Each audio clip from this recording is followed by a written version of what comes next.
Fortaleza, a emissora da Casa do Povo.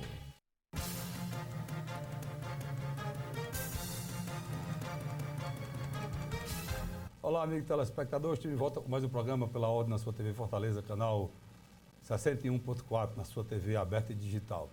É uma felicidade estar aqui de volta aqui na TV Fortaleza, após um período de aproximadamente 5 meses que estive ausente do programa pela ordem. Eu estou nessa bancada há 8 anos, né? Então é muito tempo, a gente tem um carinho muito grande, tanto pelo programa, que é um programa que procura trazer informação de qualidade e principalmente com informação verdadeira e de qualidade, que é uma coisa muito difícil no tempo de hoje. Hoje a gente está tentando, o cidadão hoje busca de forma com muita vontade, com muita paciência, encontrar informações verdadeiras. E a TV Fortaleza, durante todos esses anos, no programa Pela Ordem, levou informação verdadeira e de qualidade.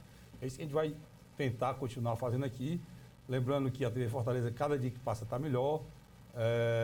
A nossa direção, com o nosso diretor Ítalo, está tentando melhorar cada dia que passa a nossa televisão, no intermédio do nosso presidente, que está priorizando a TV Fortaleza nesse sentido. Então, estou de volta, agradeço a vocês o carinho e que vocês tenham um pouco de paciência com a gente aqui por mais um tempo. Dito isso, eu queria lembrar que essa semana passada foi uma semana muito difícil para a população brasileira, né? E eu, junto com o meu companheiro Luiz Cláudio Barbosa, que vem comigo há muito tempo da bancada, nós vamos analisar, né, essa situação.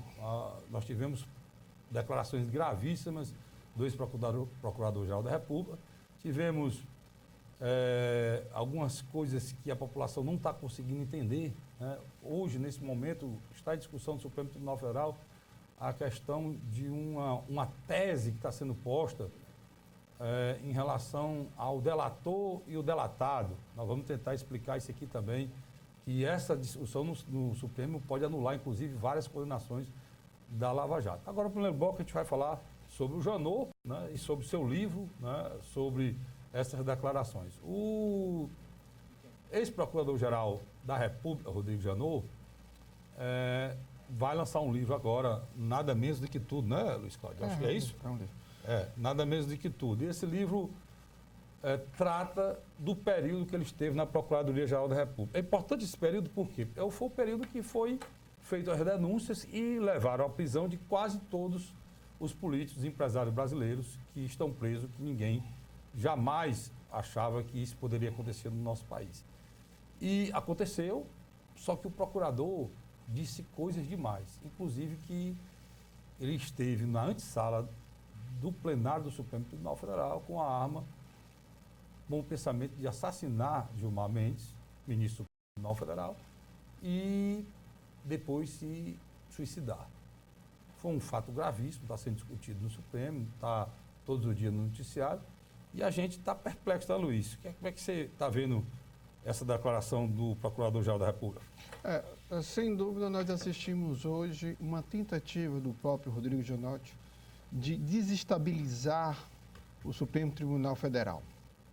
Ele sabe muito bem que existe hoje uma grande parcela da opinião pública que vê negativamente as decisões ou os debates que são feitos lá dentro. Há um questionamento por parte de muitos setores da sociedade sobre o Supremo. O Supremo é uma casa pequena, com 11 membros, mas que literalmente há um bom tempo tenta pautar o governo federal, tenta pautar o poder legislativo e, às vezes, deixa de pautar a si mesmo.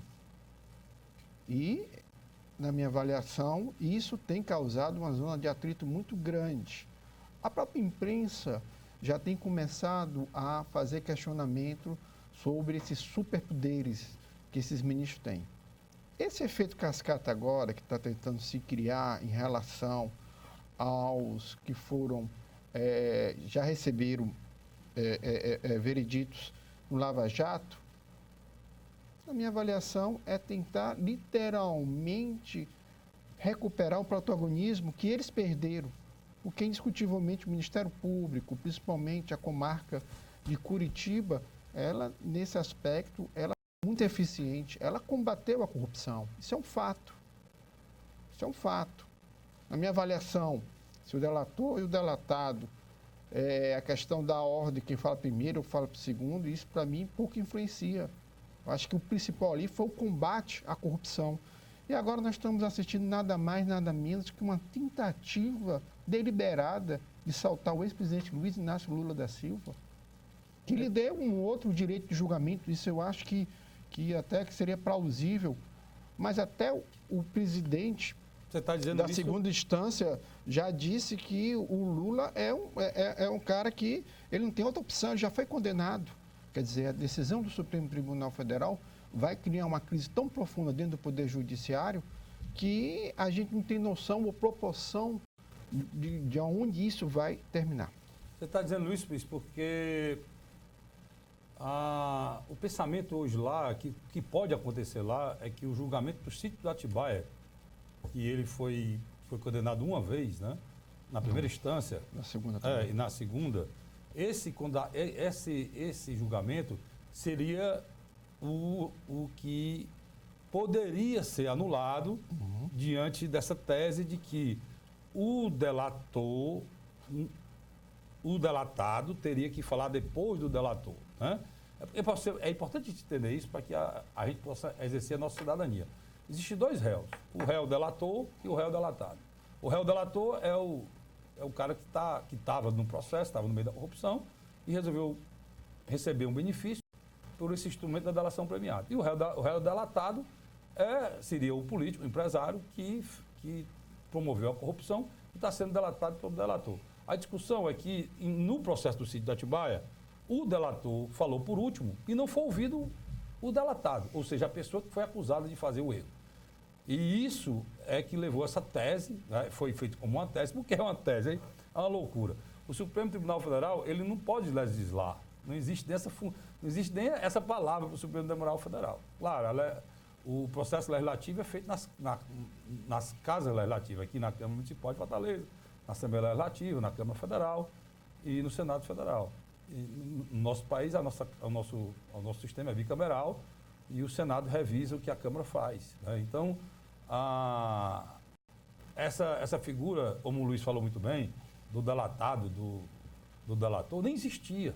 Isso foi uma coisa... Essa lei foi feita na época da Dilma, né? Exatamente. Em 2013. A leitura do juiz Sérgio Moro e dos seus pares, assim também como do Lava Jato, processo Lava Jato do Rio de Janeiro, não está equivocado, não.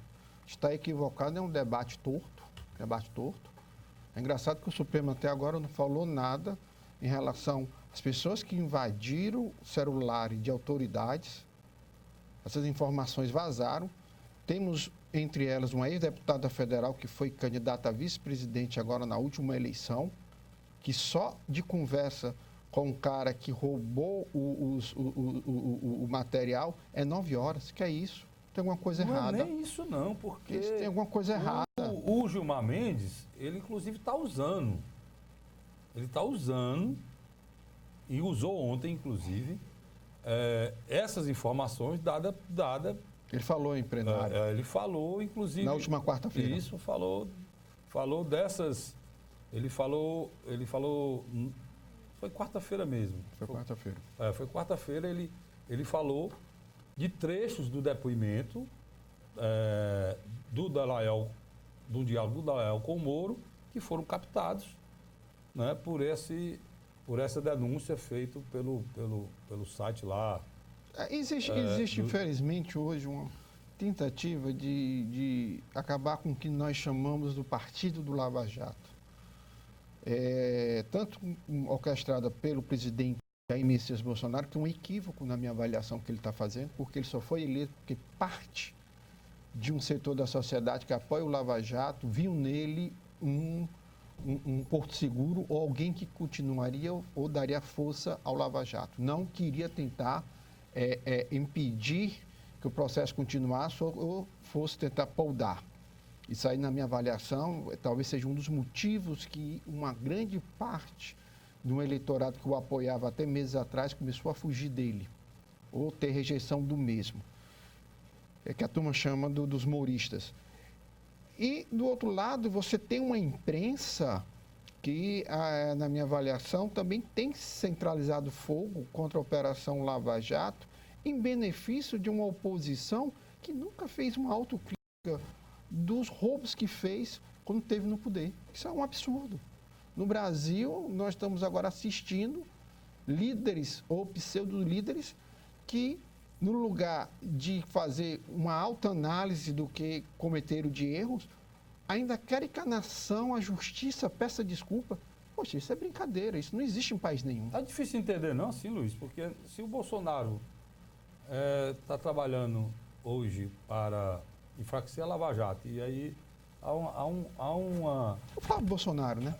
eu acho que está mesmo, porque o Flávio Bolsonaro. O Procurador-Geral da República não foi um dos escolhidos, né? Eu não sei nem se essa lista tipo seria interessante ser replicada, porque o Janot, que confessou que bebia todo dia, né? Bebia todo dia, inclusive dentro do Ministério Público Federal. Isso é uma coisa muito ruim, porque o Ministério Público Federal é uma casa espetacular, que fez um bem muito grande ao país.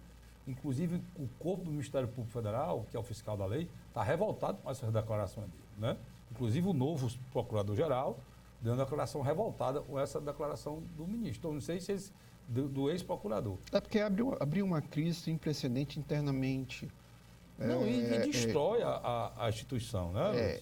A instituição da Procuradoria-Geral da República, a instituição... A implosão do Poder Judiciário hoje no Brasil era algo que não era necessário, porque advém depois disso uma crise mais profunda. Porque já imaginou daqui a pouco o que o Supremo decide lá em cima, as cortes inferiores não obedecem, ou vice-versa? Quer dizer, é uma situação muito complicada, não é fácil. E esse problema já está acontecendo no momento hoje. O Congresso Nacional votou uma lei de abuso do poder que os juízes não concordam. Inclusive, já há um movimento nacional feito pela Associação Nacional dos Juízes, Associação Nacional, né, de Juízes Federais, de parar,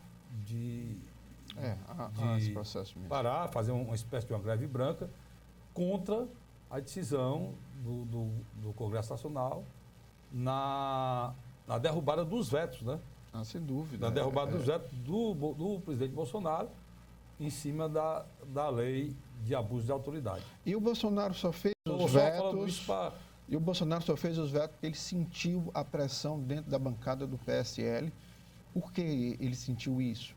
Hoje, em Brasília, tem um partido que está literalmente sacramentando ou tornando-se o partido do Lava Jato, que é o Podemos, que era o antigo PTN.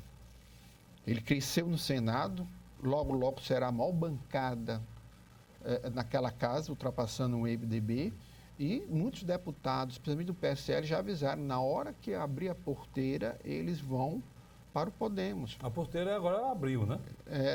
Não, para prefeito. Quem for deputado, que for candidato a prefeito. A questão da desfiliação de senador não tem problema nenhum, não. Não, mas deputado tem. Senador não tem problema. Senador tem a questão majoritária, eles podem fazer essa mudança. O Senado está livre, né? Está livre. Então, a gente já está começando a notar que já há um diferenciamento entre o que você chama aquele núcleo mais duro bolsonaristas, estão expelindo os militares do governo. Poxa, se você pegar agora, nesses 10 primeiros meses desse governo, o que já de ministro que era ligado ao Exército, às Forças Armadas, já foram colocados para fora, é brincadeira. É brincadeira. E você tem do outro lado também setores que outrora apoiavam o governo federal 100%, como alguns senadores e deputados, mas que defende a questão dos policiais federais, dos policiais militares, entre outras coisas, se afastando. Por quê? Porque, na minha avaliação, às vezes o Bolsonaro se preocupa com coisas tão pequenas e esquece que o Brasil hoje passa por um momento crítico onde as pessoas querem que as reformas avancem. E o Senado agora e a Câmara estão usando isso para tentar barganhar mais dinheiro em relação às suas verbas com o governo federal. Além disso aí, além dessa crise, tem uma maior ainda que também está no Senado. No Senado não vamos falar nisso no próximo bloco, mas só lembrando aqui, já que você falou, a questão da sabatina. E essa semana que vem o filho do presidente seria indicado oficialmente para embaixador nos Estados Unidos, né? E teria que passar por uma sabatina no Senado. E o presidente do Senado, Davi Alcolumbre, já está tentando, né, convencer alguns senadores para aprovação disso. Mas só que estava tentando. Só que agora, na aprovação da Previdência, os senadores votaram um fortalecimento do abono salarial. Esse fortalecimento do abono salarial aumentou lá, tirou da economia da Previdência algo em torno de 60 bilhões, né? 70 bilhões. 70 bilhões. E o ministro Paulo Guedes não aceitou. E falou alto, parece, e criou uma crise de novo entre Alcolumbre e o presidente Bolsonaro. Indiscutivelmente, nós vivemos num semi-presidencialismo, semi-parlamentarismo. Agora, a figura do chefe de governo e do chefe de Estado se distanciam mesmo. O Paulo Guedes é o chefe de governo, eu não tenho a menor dúvida disso. Também, na minha avaliação, é o que ainda tenta ali, de alguma maneira, fazer algumas coisas coerentes. Porque, na minha avaliação, um presidente, que a maior preocupação dele é colocar o filho, ou dar de presente o filho, uma embaixada fora, é brincadeira de mau gosto. E essa embaixada é a principal embaixada... Nós estamos falando da principal embaixada do mundo, né? Que é a embaixada dos Estados Unidos. Para você ter ideia, só para colocar para você como é grave isso, né? Geralmente o embaixador, para ele pensar em ser embaixador, ele tem que passar num concurso para o Instituto Rio Branco. Ao Instituto Rio Branco ele estuda aproximadamente uns 6 a 7 anos. Depois ele vai como adido, um diplomata para países pequenos. Aí lá tem 1, 2, 3, 4, até ele chegar à categoria de embaixador.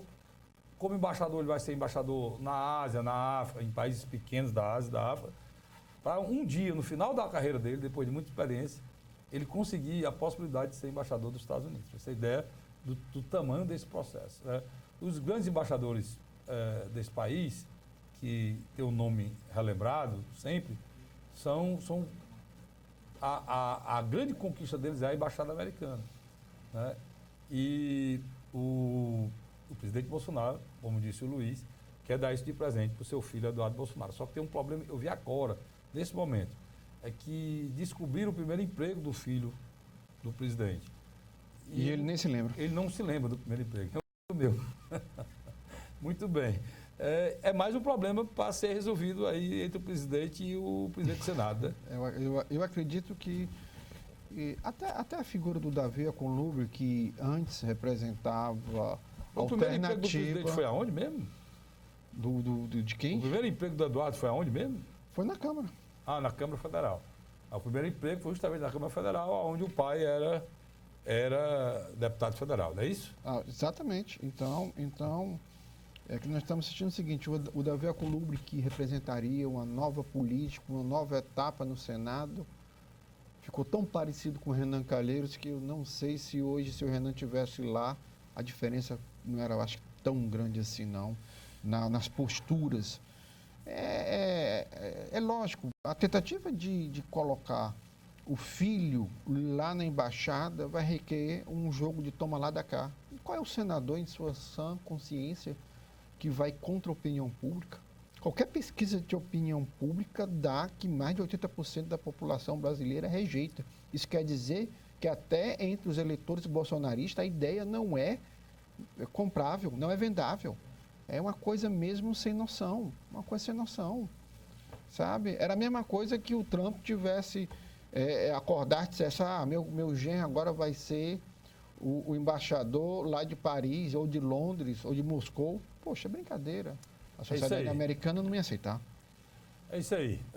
Tem muita coisa. Eu vou para um rápido intervalo, volto já, não sai daí não.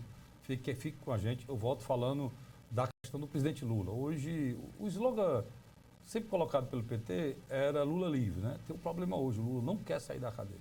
Vamos discutir isso. É engraçado. O Brasil é engraçado. A gente volta já, não sai daí não.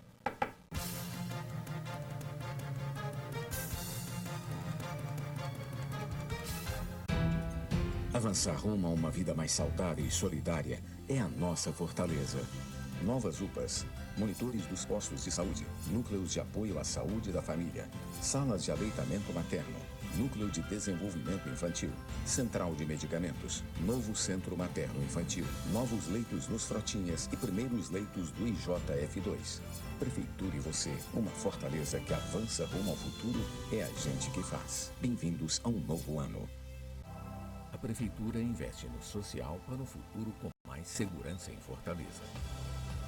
Juventude na Onda, Academia Enem, Rede Cuca da Prefeitura, inova com centros de educação infantil e mais escolas de tempo integral. A educação de tempo integral da Prefeitura é saber, é vida, é saúde e mais segurança para milhares de jovens da periferia. Prefeitura e você, uma Fortaleza melhor, é a gente que faz.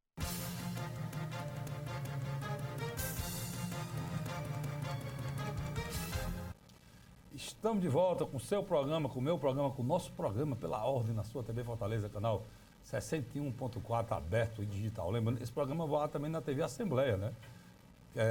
Canal 30 e canal 61.3. Você assiste Pela Ordem na Câmara e assiste também na Assembleia.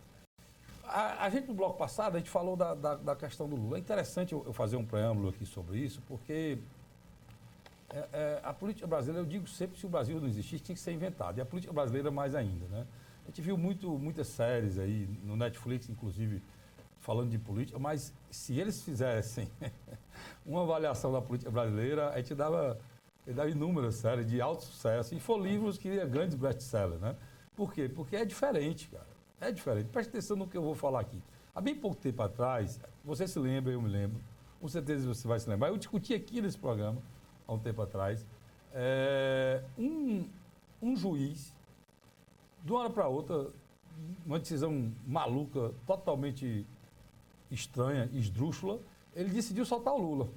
Ele soltou o Lula, passando por cima do tribunal, e o delegado não cumpriu a sentença. Aí ficou a confusão, era para soltar, e foi uma discussão nacional, mais de 15 dias, porque era para ter sido solto, e desobedeceram o juiz, aí houve discussão no Senado, na Câmara, briga, confusão, lá em Curitiba, ao ponto de que os moradores de Curitiba, ao redor da Polícia Federal, não querem mais nem morar lá.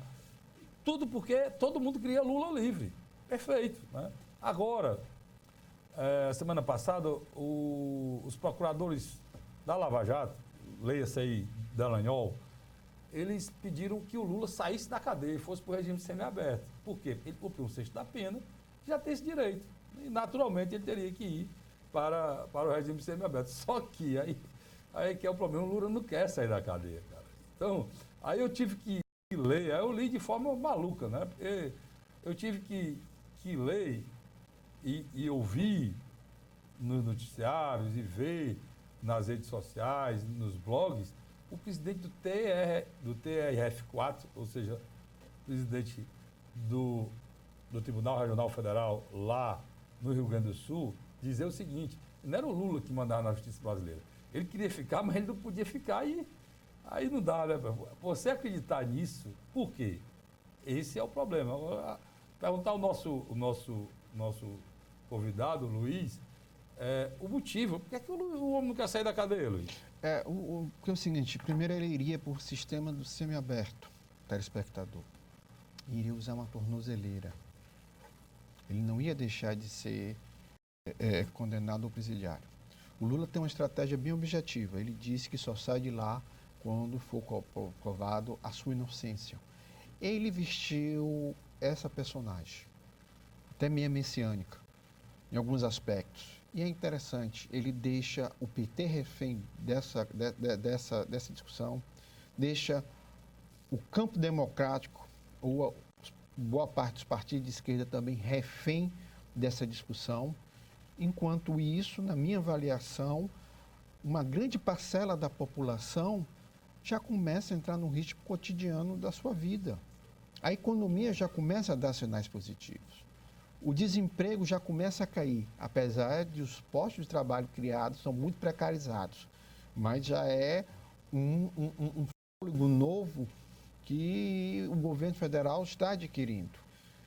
Em síntese, Lula às vezes não compreende de que a roda da história continua rodando, ele precisa se atentar que essa tentativa de criar essa polêmica só literalmente atrai em defesa dele a cúpula do PT, alguns parlamentares, mas muito pouco apoio populacional. Tanto que, se você prestar atenção, Carlos, esse ato dele agora não teve nenhuma repercussão tão profunda nas redes sociais, nem à frente de Curitiba, e muito menos a imprensa deu uma cobertura tão grande como se esperava. Pelo contrário, setores da imprensa criticaram e disseram que o PT foi um dos partidos responsáveis pela maior época de roubo do erário público federal.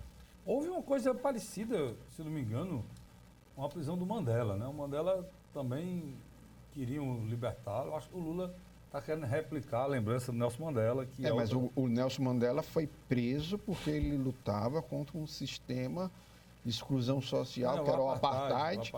E ele tinha um apoio da população pela lisura do seu comportamento. Ele passou anos e anos sem receber a visita da esposa. Deixa eu te colocar uma coisa. Diferente do Lula. Não é a questão, ele não quer, dentro desse processo, se é um processo de vitimização dele para replicar... Não, isso é marketing eleitoral.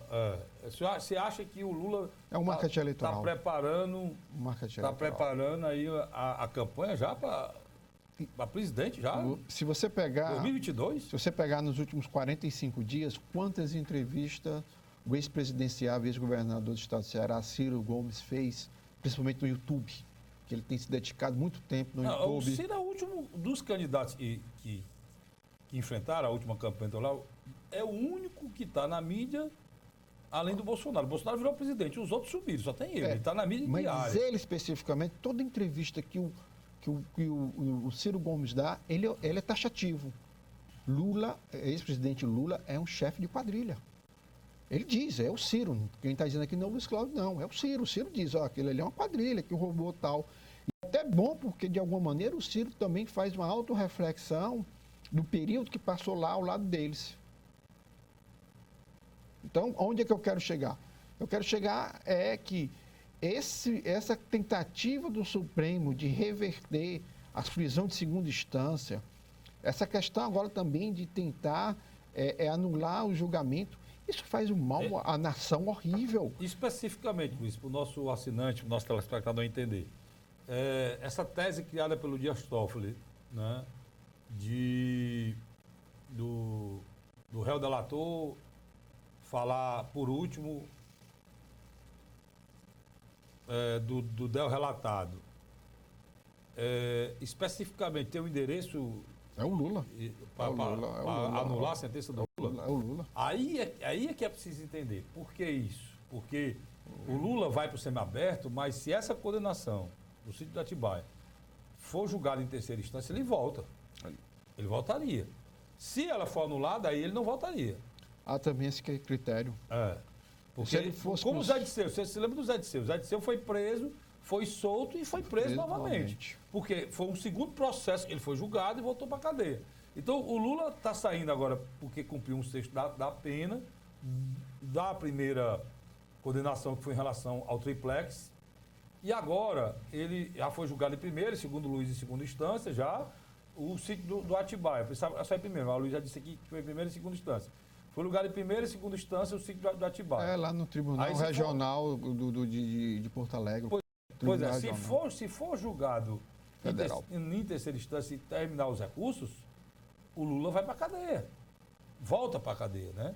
Então, se essa tese do réu delator e o réu delatado for aprovada, um dos processos que seriam anulados seria exatamente esse que faria o Lula retornar para a cadeia. Né? Mas aí esse mecanismo, ele é muito útil, por quê? Porque nós colocamos não só muitos integrantes de empreiteiras presos, mas também muito traficante, muito estuprador que não tinha material físico ali naquele momento. Que você está querendo colocar que além do Lula vai ser solto um bocado de vagabundo. Um bocado de vagabundo. Isso mesmo. Você agora usou a palavra certa, vagabundos. Que vão pegar esse benefício e foi direcionado para o presidente Lula. Quem está assistindo vai dizer o seguinte: pô, Luiz Cláudio parece um daqueles caras bolsonaristas, radical, que quer porque quer a prisão do Lula. Não é isso, não. Gente, o período do presidente Lula, assim como no período do presidente Fernando Henrique Cardoso, de Dilma Rousseff e de Michel Temer, pelo amor de Deus, o que se roubou nesse país, o que se usou em nome de uma pseudo-governabilidade dos recursos públicos, nesse presidencialismo de coalizão, não pode mais se repetir. Acho que triste de uma nação que precisa de heróis de faz de conta.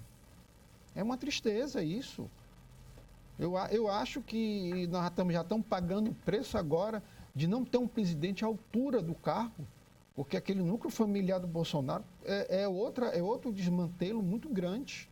Isso não é dito por mim, não. Isso é dito pelos próprios aliados do presidente Bolsonaro e de pessoas, Carlos Frederico, que há pouco tempo estavam com eles e depois estão rompendo com o mesmo. Fala as mesmas coisas. Essa última avaliação, já que você tocou no assunto do Bolsonaro, vamos descer aqui com ele. Essa última avaliação que saiu do presidente Bolsonaro foi muito ruim, né? Eu não sei qual foi a... Porque já está começando a se notar que uma parte do eleitorado, principalmente um eleitorado mais ligado ao Lava Jato, que votou nele, quando viu as movimentações equivocadas dele e as retóricas, o núcleo familiar, Carlos, um cara que estava doente, acamado, fez com que o vice-presidente saísse da interinidade da presidência para ele voltar, porque no meio de uma teoria de conspiração, Carlos, é brincadeira. E tem um problema que fizeram uma avaliação aí histórica dos presidentes durante esse período, né? Esse primeiro ano dele. O Bolsonaro está no primeiro ano. E se a avaliação do Bolsonaro é uma das piores em termos de percentual. De percentual. De aprovação de ótimo e bom. De aprovação e de ótimo e bom. É complicado. Por que é complicado? Nós vivemos um momento no Brasil... porque também a avaliação de regular começou a cair. Pois é. Está aumentando ruim e péssimo. Aí você tem o ótimo e o bom muito ruim, a de regular caiu e de péssimo... E ruim está aumentando. E ruim muito bom. Você acha que o impeachment da Dilma aconteceu por conta de quê? Aconteceu não tinha mais apoio. Só por conta das pedaladas fiscais? Pedaladas fiscais foi um subterfúgio usado para retirar a Dilma. Mas, na realidade, quem tirou a Dilma foi a economia ruim e esses índices aí. Né? Sem dúvida. Esses índices de ruim e péssimo dela que eram inimagináveis. Né? Uhum. O único presidente aí, esse aqui é interessante, que conseguiu governar esse país com essa estabilidade, e dar uma certa estabilidade a esse país, com os índices tão ruins, foi o Michel Temer, né? E o Fernando Henrique Cardoso no final. Mas o Michel Temer é uma coisa é um espanto, né? Mas ele conhecia o parlamento. Porque, na realidade, a história vai julgar o Michel Temer muito negativamente.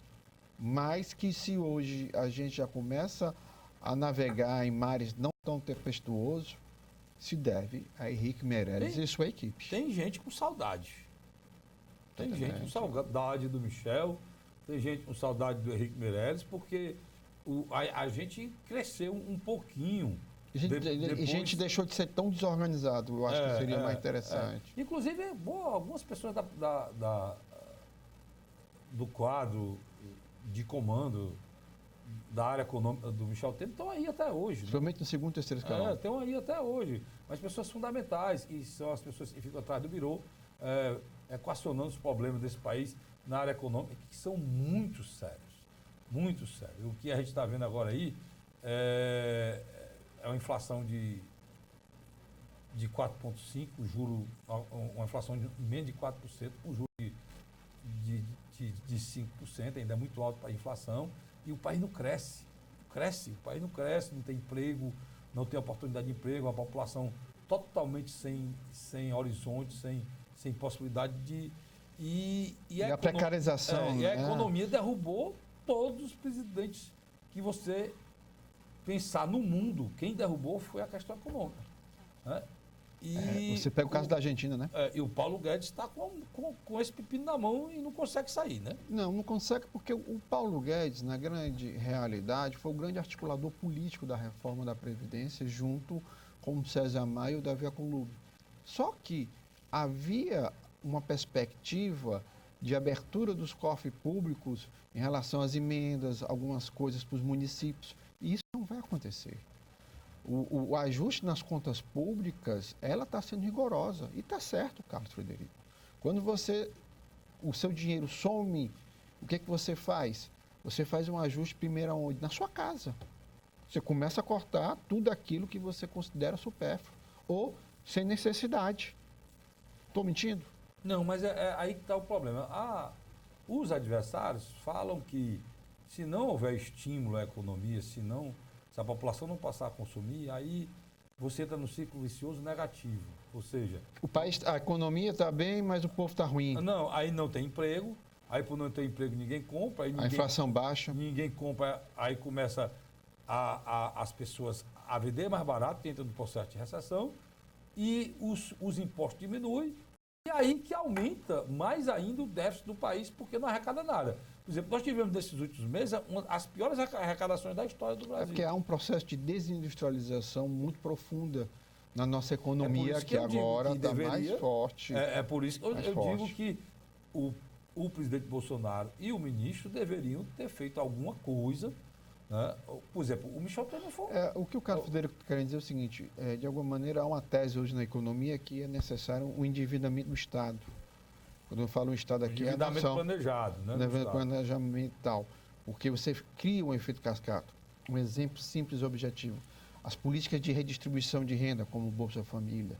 Se você faz um corte profundo lá, e também entre os aposentados, né, Carlos Frederico, os pensionistas, literalmente, algumas cidades do interior do Nordeste e do Norte, para de circular dinheiro, né? O próprio Lula, o sucesso do Lula total, que as pessoas dizem que tem que encerrar agora, vai para o próximo bloco, mas o sucesso do Lula total é porque ele colocou 20 milhões, 30 milhões de brasileiros para consumir.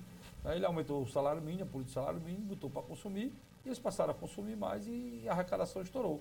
No momento em que o mundo estava bem. Mas não é o caso agora. Mas havia também um crédito bancário mais fácil, que agora não é mais tão fácil chegar a isso. Muito pelo contrário, o governo abriu o crédito e transformou a população brasileira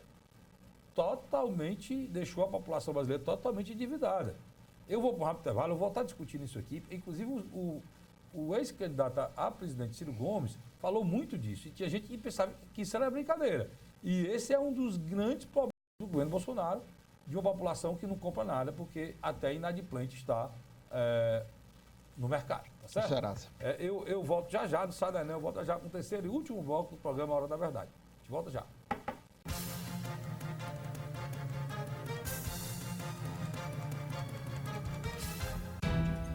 Avançar rumo a uma vida mais saudável e solidária é a nossa fortaleza. Novas UPAs, monitores dos postos de saúde, núcleos de apoio à saúde da família, salas de aleitamento materno, núcleo de desenvolvimento infantil, central de medicamentos, novo centro materno-infantil, novos leitos nos Frotinhas e primeiros leitos do IJF2. Prefeitura e você, uma fortaleza que avança rumo ao futuro, é a gente que faz. Bem-vindos a um novo ano. A Prefeitura investe no social para um futuro com mais segurança em Fortaleza.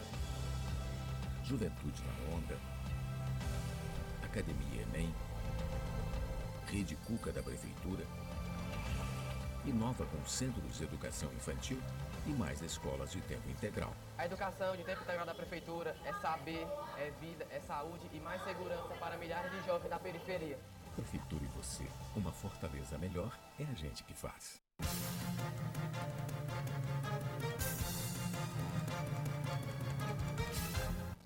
Estamos de volta com o terceiro e último bloco do seu programa, do meu programa, do nosso programa, pela Ordem na sua TV Fortaleza, canal 61.4, TV aberta e digital. Lembrando que esse programa sai também na nossa querida TV Assembleia, canal 30 aberto e canal 61.3. Olha, eu estava pensando aqui comigo, aqui com os meus botões, né? A reforma da Previdência foi votada agora e vai para o segundo turno. Parece que o presidente do Senado está querendo barganhar umas coisas lá para o Senado. Mas é importante lembrar o seguinte: o senador Cid Gomes votou contra a reforma e fez um alerta preocupante. Quem conhece, foi governador, hoje é senador. Ele disse o seguinte: e essa reforma vai levar há um empobrecimento muito grande da população brasileira, porque ela atinge 80% da população mais pobre. É muito preocupante isso. Como é que a gente está vendo isso aqui no Nordeste, hein, Luiz? E essa discussão está sendo feita aqui. Parece que a população não tem conhecimento de nada, né?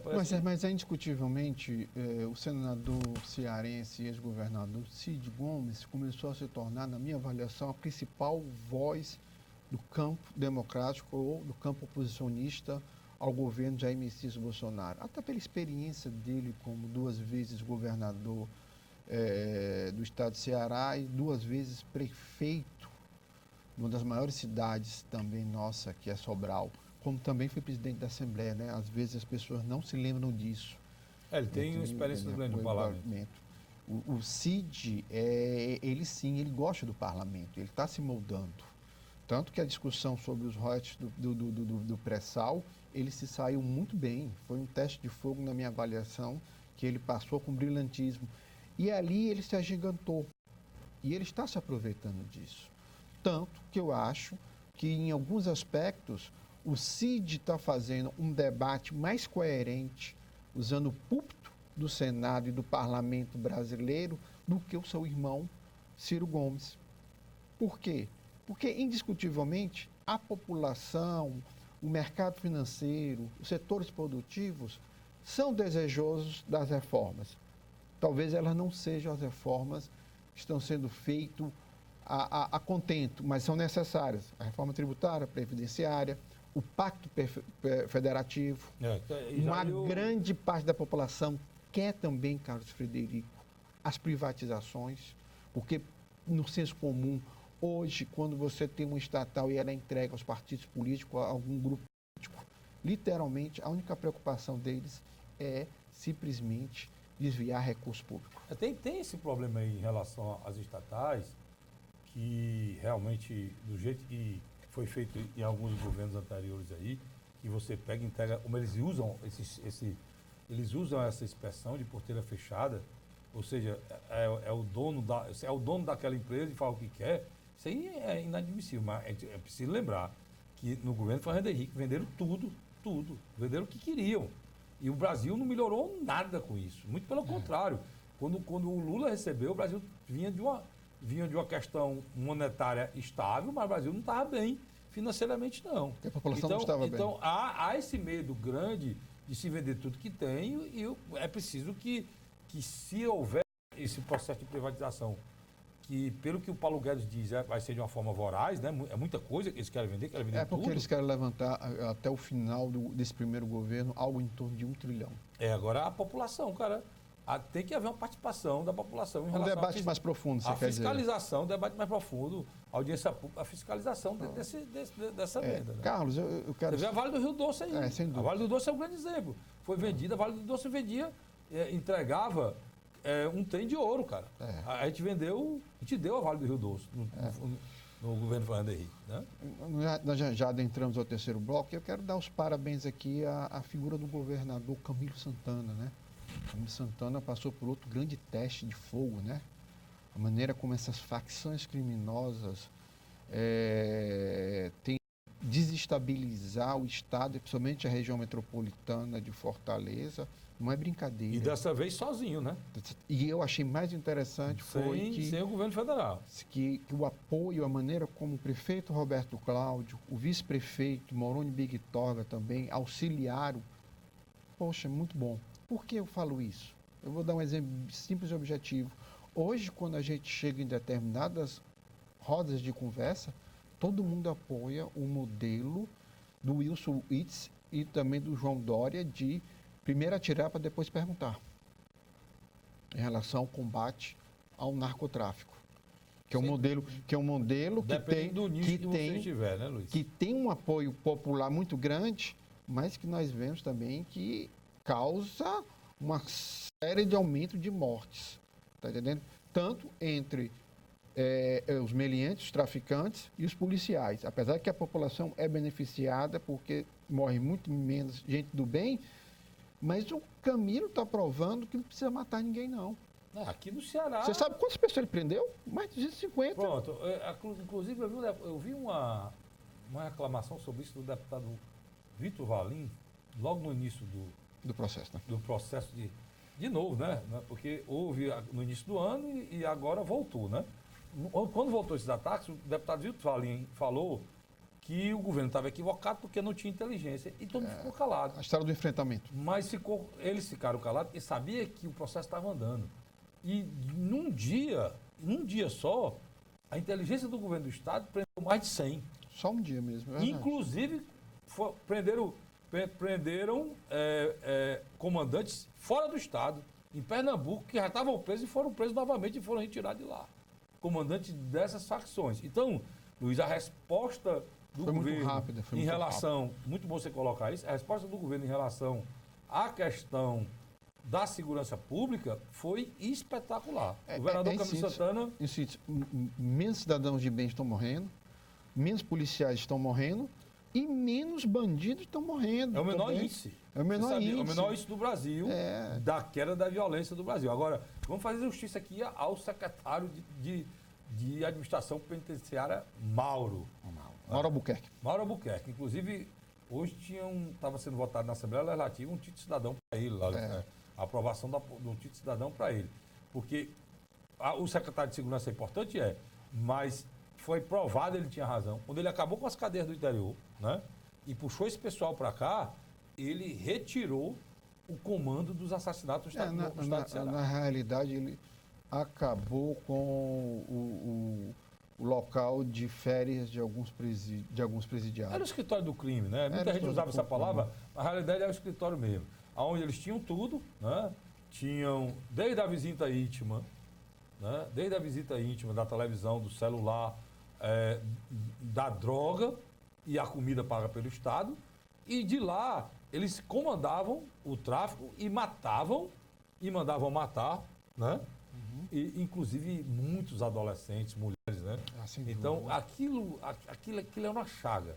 Então, muito bom o Luiz ter falado, parabéns, governador Camilo Santana. O senhor conseguiu, de uma forma muito corajosa, trazendo o doutor Mauro para cá, dar uma esperança que a gente vai melhorar a cada dia. Tem que dizer também, Luiz, que o secretário de Segurança Pública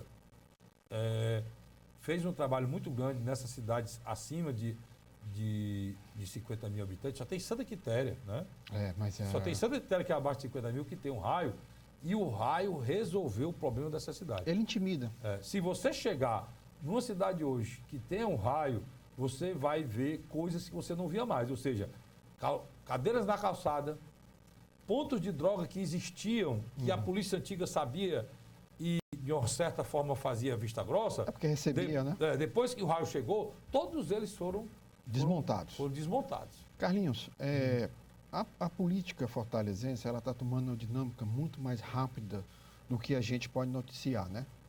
Por exemplo, indiscutivelmente, tudo indica que o deputado federal Capitão Wagner está saindo do PROS e vai definitivamente para o Democrata. Ele está uma ligação muito grande com o prefeito. Isso no seu blog e nos seus comentários, eu venho acompanhando, você já tinha atentado para esse fato. O prefeito, que as movimentações... o prefeito da Bahia? Salvador. De Salvador, e fez o convite a ele, lá na Bahia, o ACM Neto. O que acontece? O Capitão Wagner, ele federalizou a campanha dele. Primeiro passo de federalização que ele fez. Ele conversou com o Podemos e entregou um senador, que foi Luiz Eduardo Girão. Segundo passo dele, conversou com o governador do estado do Rio de Janeiro, Wilson Witts, que é a maior figura do Partido Social Cristão do Brasil hoje, governador do Rio. Entregou o partido a ele. João Dória e a Aí o Witts é o PSC, né? O PSC. O João Dória e o ACM Neto estão trabalhando em conjunto. A história da fusão dos dois partidos não deve acontecer, mas existe um acordo branco. Qual? Aonde o PSDB tiver uma candidatura competitiva, o DEM apoia. Aonde tiver uma candidatura competitiva do DEM, o PSDB apoia. O que acontece? Capitão Wagner, vendo essa brecha, ele disse, poxa, se eu for para o DEM, eu vou para um partido médio para grande, com representatividade no governo federal, com tempo de televisão e com recurso. E do outro lado, eu mato dois coelhos com uma paulada só, eu trago o PSDB. Porque... Ainda retira o DEM aqui. Já tirou. Pois é, ainda retira o DEM aqui da aliança com o governador, né? E com o prefeito. E com o prefeito Roberto Cláudio. Né? E aí e outra coisa, praticamente coloca e centraliza a figura do PSDB com ele, que é uma questão também só mesmo de tempo. Isso, na minha avaliação, tem que ser muito bem analisado pelo prefeito Roberto Cláudio, que é muito bem avaliado. Mas eu acho que há um bom tempo o núcleo político dele e também do governador Camilo Santana estão inoperantes nessa área. O prefeito Roberto Cláudio provavelmente é o prefeito que mais fez na história de Fortaleza. Até com os recursos, né? É difícil você... E o que ele anunciou aí agora... Do pacote, junto com o senador Tassi, irá fazer, se aquilo for concretizado, ele vai chegar no final do ano... Na realidade, ele não só termina bem o governo dele, como o próximo governo, seja quem for o prefeito, vai encontrar os cofres abarrotados com recursos e obras. Isso é fantástico. Mas, por outro lado, um dos problemas do Roberto Cláudio é que ele não pode ir mais para a reeleição. Não tem mais direito, né? Você de uma segunda reeleição. Luiz, antes de eu ir embora, só tenho 3 minutos. Você que é bem informado, já que você falou em eleição municipal. Quem se acredita que será o candidato do prefeito Roberto Cláudio à sucessão? Carlos, acompanhando uma linha de pensamento que você tem feito nos últimos dias, como o capitão Wagner tem se agigantado, tem se movimentado bem, ele cria uma instabilidade interna no grupo do governador e do prefeito Roberto Cláudio. E só há uma candidatura a nível de competir com ele. Quem seria? O senador Cid Gomes, que, na minha avaliação, pessoalmente, não quer. Mas, nesse caso aqui, o espaço privado dele vai ter que ser deixado de lado, porque Ciro Gomes não pode perder Fortaleza. Porque... o próprio projeto, né? O próprio projeto deles depende de Fortaleza para continuar, né? Daqui 3 anos tem eleição para governo, sem Fortaleza fica complicado. E aí eu vou dizer, no caso que o Luiz está colocando aí, seria... eu acho que, no pensamento do senador Cid, eu acho que ele poderia voltar para o governo do Estado daqui 3 anos, né? Seria natural, né? Até mesmo porque o Cid, apesar de se dar bem no legislativo, ele é um cara muito do executivo, né? Poderia voltar. Agora, voltar para a prefeitura, como você disse, será uma decisão que não é mais do fórum privado dele. Quem vai definir são os números da pesquisa, que eu sei que é quem manda nas decisões e no pensamento do governador Cid Gomes e do ex-governador Ciro Gomes. A pesquisa é quem determina. Mas existem nomes sendo trabalhados, né? Existe tem o nome do presidente da Assembleia, do Zé Sato, tem o nome dos secretários, do Samuel Dias, né? Tem o ex-presidente da casa aqui, e o deputado estadual Salmito Filho, entre outros. Mas eu acredito que, pelo andar da carruagem, você deixou uma coisa muito interessante no ar. As pesquisas de opinião pública. Porque, um detalhe, a campanha de 2012 de Roberto Cláudio foi de 90 dias. A próxima não é. Vai sair uma pesquisa agora aí. Aberta, né? A gente, sob conhecimento aí, vai sair uma pesquisa que vai determinar realmente a situação do deputado federal Capitão Wagner, que cresceu muito nos últimos anos. Tem gente que achava que o deputado Capitão Wagner iria diminuir com a ida para Brasília. Mas ele conseguiu se articular muito bem, que parece, e está numa situação... Não, e outra coisa, Carlos, gente, convenhamos, um candidato que saiu de uma maneira tão competitiva em 2016 e demonstrou competitividade também em 2018, elegendo até um senador. Não vou aqui discutir o mérito da incapacidade do início de se reeleger, mas um senador ligado a ele hoje tem uma nova feição. Tanto que hoje, há 4 anos atrás, 3 anos atrás, nós discutimos o que? Se o Eunice e o Tasso iam apoiá-lo, iam dar condições financeiras para ele. Hoje o capitão já começa a caminhar com seus próprios pés. E com essa novidade aí do DEM, aí que isso fica muito mais latente, muito mais valorizado. Chegamos ao fim do programa, a hora do programa Pela Ordem, na sua TV Fortaleza. A Hora da Verdade é um programa de rádio que o Carlos Valério faz. Né? Mas um abraço a todos vocês, agradeço a audiência. Fiquei feliz de ter voltado, estou nessa bancada aqui há 8 anos, pensei no nome desse programa, o idealizei e graças a Deus ele está no ar há 8 anos e hoje faz parte da grade da TV Fortaleza. Um abraço a todos vocês Muito obrigado pelo carinho. Aproveite agora o final e convide Antônio Henrique para ser um dos próximos convidados. Pois nós vamos trazer o nosso presidente aqui no programa Pela Ordem. Para fazer a avaliação de um primeiro ano, né, do mandato dele de presidente. Seria interessante. Agora, né? É agora. Vamos pensar isso aí e trazer o presidente, ver a sua agenda, para que ele possa falar. Ele, inclusive, está dando outra dinâmica a essa TV junto com o nosso diretor Ítalo, certo, Ítalo Lima. Um grande abraço, eu volto na próxima semana, se Deus quiser. Até lá.